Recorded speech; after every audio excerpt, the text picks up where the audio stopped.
ഇത് മഹാരാഷ്ട്രയുടെ ചന്ദ്രപൂർ ഗ്രാമത്തിന്റെ കഥയാണ്. ഇത് അങ്ങനത്തെ ഒരു രാത്രിയാണ്. ആ ഗ്രാമത്തിൽ ആളനക്കമില്ലായിരുന്നു. ചിലർ കഴിച്ചുകൊണ്ടിരുന്നു, ചിലർ ടിവിയുടെ മുൻപിൽ ഇരിക്കുകയായിരുന്നു.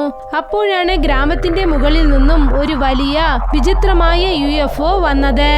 അതിന്റെ നീല നിറത്തിലുള്ള പ്രകാശം കാരണം ജനങ്ങളൊക്കെ അതിശയിച്ചു പോയി. ജനങ്ങൾ ഞെട്ടിക്കൊണ്ട് അങ്ങോട്ടും ഇങ്ങോട്ടും നോക്കാൻ തുടങ്ങി. ചേട്ടാ, എന്താണിത്? എനിക്കെന്തോ തോന്നുന്നു വെച്ചാൽ ഗ്രാമത്തിൽ ആദ്യമായിട്ട് എയ്റോപ്ലെയിൻ വന്നെന്ന് തോന്നുന്നു. ചേട്ടാ, ഈ ഗ്രാമത്തിലേക്ക് ഇന്നും ട്രെയിനേ വന്നിട്ടില്ല. ഡയറക്റ്റായിട്ട് എയ്റോപ്ലെയിൻ വന്നെന്ന് പറയുന്നു. ഏതോ ഒന്ന് പറയല്ലേ.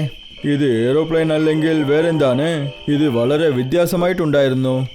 അത് എന്തെങ്കിലും ശരി, അത് നാളെ രാവിലെ നോക്കിക്കൊള്ളാം. ഇപ്പോൾ വളരെ ഇരുട്ടായിട്ടുണ്ട്. രാത്രി നല്ല ഇരുട്ടായി. അയൺ തന്റെ വീട്ടിൽ തനിച്ച് TV നോക്കിക്കൊണ്ടിരിക്കുകയാണ്. Breaking news. ഇപ്പോഴാണ് ഇൻഫർമേഷൻ കിട്ടിയത്. സംഗീത് എന്ന നഗരത്തിൽ ചന്ദ്രോഗർ ഗ്രാമത്തിനരികിലായി ഒരു UFO പ്രത്യക്ഷപ്പെട്ടിരിക്കുന്നു. ജനങ്ങൾ അതിൽ ഏലിയൻസ് ഉള്ളതായി പറയുന്നു. പോലീസ് ആ സ്ഥലം മുഴുവൻ റോന്ത് ചെയ്തുകൊണ്ടിരിക്കുകയാണ്. ഏലിയൻസിനെ പിടിക്കണം, പിന്നെ മറ്റൊരു തെറ്റും നടക്കാൻ പാടില്ല എന്ന്. ഇക്കാര്യം അറിഞ്ഞതും അയൺ ഗ്രാമത്തിലെ ജനങ്ങളോടൊപ്പം ആ അറിയാത്ത ആപത്തിനെ തേടി പുറപ്പെട്ടിരിക്കുകയാണ്. വലിയ ആ കാട്ടിനകത്ത് ടോർച്ചിന്റെ ആ ഒരു ചെറിയ വെളിച്ചത്തിൽ ജനങ്ങൾ ആ രഹസ്യമായ UFO പിന്നെ ആ ഏലിയനെ തേടി പോയിക്കൊണ്ടിരിക്കുകയാണ്. കാട് നിശബ്ദമായിരിക്കുന്നു. അതിൽ ഇലകളുടെ ശബ്ദവും പേടിയുടെ ഭീകരതയും ഉണ്ടായിരുന്നു. ചേട്ടാ, നമ്മൾ അതിനെ തേടാം. പക്ഷെ അതിനെ എങ്ങനെയാണ് നമ്മൾ കണ്ടുപിടിക്കുക? അതിന്റെ ഫോട്ടോ എന്തെങ്കിലും ഉണ്ടോ? ചേട്ടാ, ഏലിയൻ എന്താ എൻ്റെ മാമൻ്റെ മകനാണോ? അതിൻ്റെ ഫോട്ടോ എൻ്റെ അടുത്ത് ഇരിക്കാൻ. അയാൺ, വാ, ആ വശത്ത് ചെന്ന് നോക്കാം. ആലിയയും അയാണും ആ ഇരുട്ടായ കാട്ടിനകത്ത് കുറെ കൂടി ദൂരെ ചെന്നു. ഗ്രാമത്തിലെ ജനങ്ങൾ അവിടെ തന്നെ നിന്നുകൊണ്ടിരുന്നു. അപ്പോഴാണ് ആലിയന് വളരെ ദൂരത്ത് ചെറിയ ഒരു വെളിച്ചം തിളങ്ങുന്നത് അവൻ കണ്ടത്. ഏതോ അവിടെ ഒരു ഭയങ്കരമായ രഹസ്യം മറഞ്ഞിരിക്കുന്നത് പോലെ തോന്നി. അവിടെ നോക്ക്, ആ വെളിച്ചം. എനിക്ക് തോന്നുന്നു അതായിരിക്കും UFO. ഏലിയൻ അവിടെയായിരിക്കും. ആ രാത്രി ശാന്തതയിൽ ആലിയയും അയാണും ആ വിചിത്രമായ വെളിച്ചത്തിനെ നോക്കി പുറപ്പെട്ടു ചെന്നു. അവിടെ ചെന്നു നോക്കിയപ്പോൾ അവിടെ ഒരു പോലീസ് വണ്ടി നിന്നുകൊണ്ടിരുന്നു. ആ ലൈറ്റ് വെളിച്ചം ആ ഇരുട്ടിനെ കീറി മുറിച്ചുകൊണ്ട് പുറത്തു വന്നു. Alien, alien. അല്ല, ഞാൻ അയാൻ സർ. പിന്നെ ഏലിയൻ എവിടെ ഉണ്ട്? അത് എനിക്കറിയില്ല. ഞങ്ങളും അത് തന്നെയാണ് തേടിക്കൊണ്ടിരിക്കുന്നത്. അപ്പോഴാണ് കാടിനകത്തു നിന്ന് പട്ടികളുടെ ഭയങ്കരമായ കുരയ്ക്കുന്ന ശബ്ദം അവിടെ മൊത്തം കേട്ടത്. കാണാത്ത ഒരു വിഷയത്തിനെ കണ്ട് പേടിച്ചതുപോലെ വിളിക്കുന്നു. ഇവിടെ നോക്ക്, അവിടെ പട്ടികൾ കുറയ്ക്കുന്ന ശബ്ദം കേൾക്കുന്നുണ്ട്. ആ, അപ്പോൾ ഏലിയൻ അവിടെ തന്നെ ആയിരിക്കും. കാടിന്റെ നടുമധ്യത്തിൽ ഒരു UFO ഇരിക്കുന്നു. രണ്ട് ഭയങ്കരമായ ഏലിയൻസ് എന്തോ ഭയങ്കരമായ കാര്യം ചെയ്തുകൊണ്ടിരിക്കുന്നു. അവരെ നോക്കി പട്ടികൾ കുരയ്ക്കുകയാണ്. ഏലിയൻ പട്ടികളെ വിരട്ടാനായി ശ്രമിക്കുകയാണ്. അപ്പോഴാണ് അവർക്ക് ചിലർ അവിടെ നിന്നും ഓടുന്ന ശബ്ദം കേട്ടത്. അത് ഞെട്ടിപ്പോയി. അതിന്റെ ഭയങ്കരമായ കണ്ണുകൾ കൊണ്ട് അത് നോക്കി. ജനങ്ങൾ അതിന്റെ അടുത്തേക്ക് വരികയാണ്. പേടിച്ച് അവർ അവിടെ നിന്നും ഓടാൻ തുടങ്ങി. അവിടെ നോക്ക്, ഏലിയൻ ഓടുന്നു.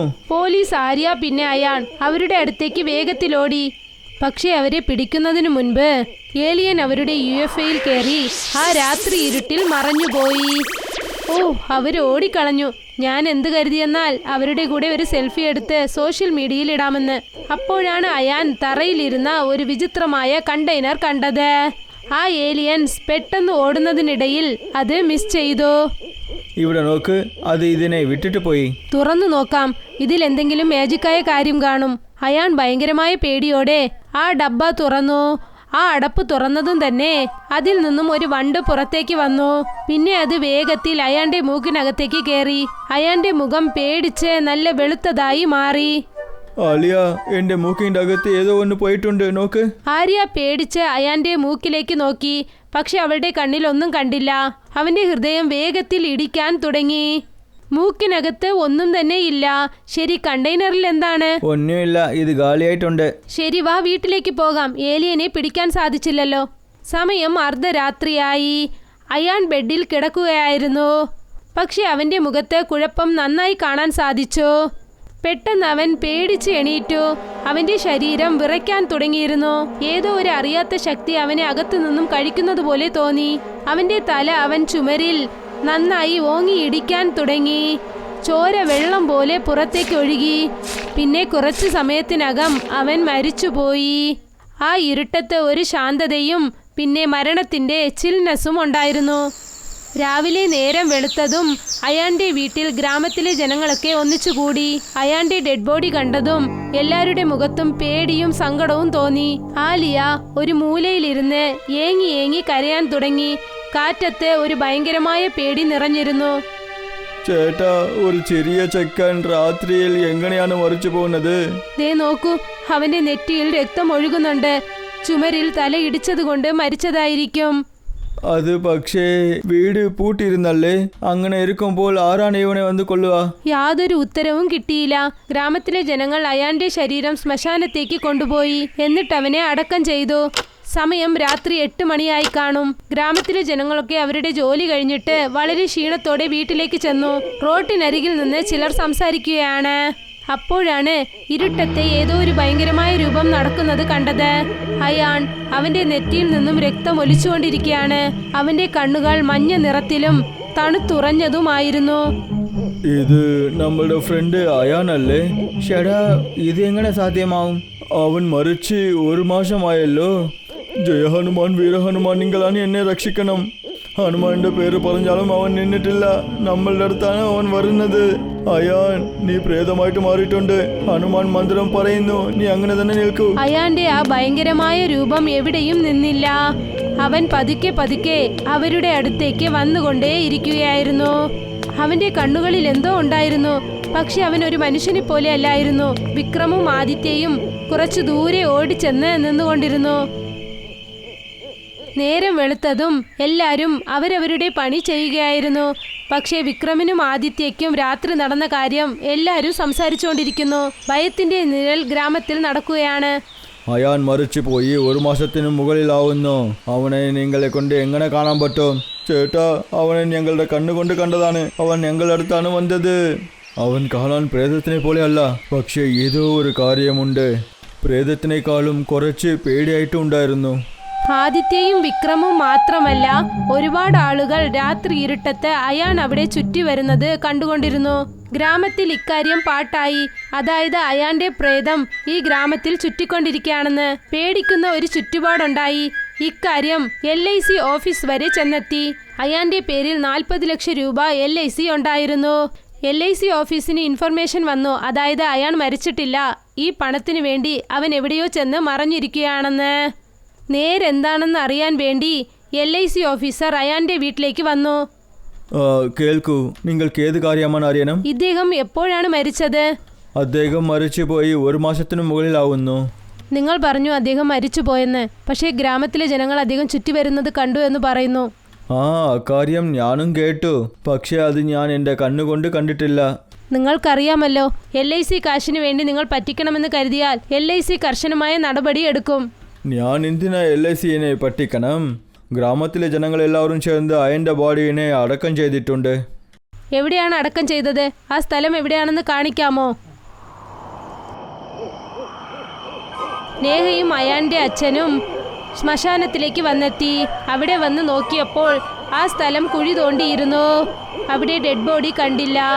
ഇത് കേട്ടതും അയാന്റെ അച്ഛൻ്റെ മുഖം ആകെ പേടിച്ച് വിളറിപ്പോയി.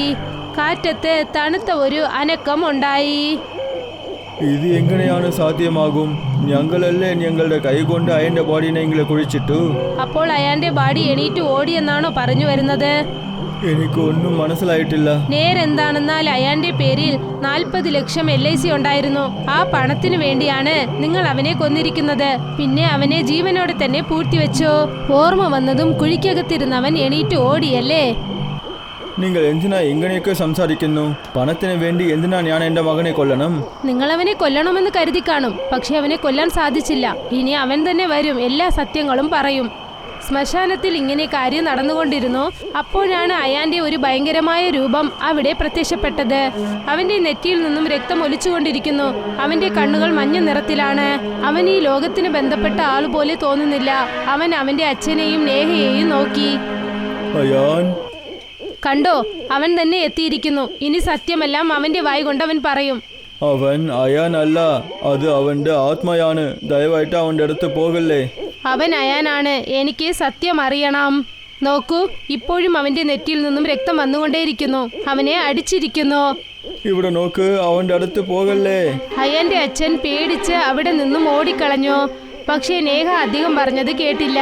അവൾ സത്യം മനസ്സിലാക്കാനായി ആ അയാന്റെ ഭയങ്കരമായ രൂപത്തിനടുത്തേക്ക് ചെന്നു. അയാൻ അവളെ തുറിച്ചു നോക്കുകയായിരുന്നു. സത്യം പറ അയാൻ, നിനക്ക് എന്താണ് സംഭവിച്ചത്? നിന്നെ ഉപദ്രവിച്ചത് ആരാണ്? പെട്ടെന്ന് അയാൻ നേഹയുടെ തലയിലേക്ക് ഒരു അടിയടിച്ചു. നേഹ വേദന സഹിക്കാനാവാതെ നിലവിളിച്ചു. അവിടെ തന്നെ അവൾ മയങ്ങി വീണുപോയി. അവൾ താഴേക്ക് വീണതും അയാന്റെ വായിൽ നിന്നും ഒരുപാട് പുഴുക്കൾ പുറത്തു വന്നു. അവർ വേഗത്തിൽ നേഹയുടെ മൂക്കിനകത്തേക്ക് കയറി. ഇരുട്ട് വീണ്ടും അധികമായി. പിന്നെ കാറ്റത്ത് ഒരു ഭയങ്കരമായ വിചിത്രമുണ്ടായിരുന്നു.